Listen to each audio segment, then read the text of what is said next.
දැන් social media වල දකින හැමදේම ඔයා විශ්වාස කරන්න කලින් පොඩ්ඩක් හිතන්න. මේ වීඩියෝස් වල කතා කරන්නේ රියල් කෙනෙක් නෙවෙයි කිව්වොත් ඔයා පිළිගන්නවද?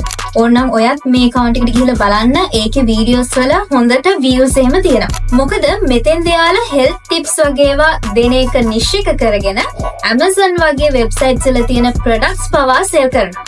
ඒ තියෙන products හොඳ ඒවා වෙන්න පුළුවන්. ඒත් මේ වීඩියෝස් තියෙන විදිහට real ද fake ද කියලා අඳුරගන්න බැරි අය ඒවා විශ්වාස කරනවා විතරක් නෙවෙයි. ඒවා අරන් try කරලත් බලනවා. ඉතින් ඔන්න ඕක තමයි ප්‍රශ්නේ නේද? හොඳ දෙයක් influence වුණොත් හරි නැත්නම් ඉතින් අවුල් තමයි. මේ වගේ accounts ඕන තරම් ඇති. මෙතෙන්දී avatar එකක් use කරලා තමයි මේ වීඩියෝස් හදලා තියෙන්නේ.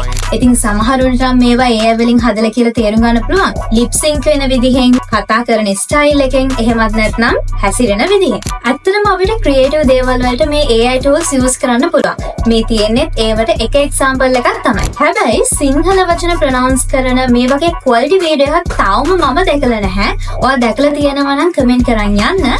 ඉතින් ඔන්න business idea එකක් හොයන අයට මේකත් එක හොඳ idea එකක්. මීට කලින් මම මේවට use කරන්න පුළුවන් AI tools ගැන එහෙම කතා කරලා තියෙනවා. තව අලුත් ඒවාත් දැන්ට ඇවිල්ලා තියෙනවා. ඉතින් ඔය try කරලා බලන්න. හැබැයි ආයෙම මේ වගේ videos ඔක් දැක්කොත් ඒව විශ්වාස කරන්න කලින් දෙපාරක් හිතන්න.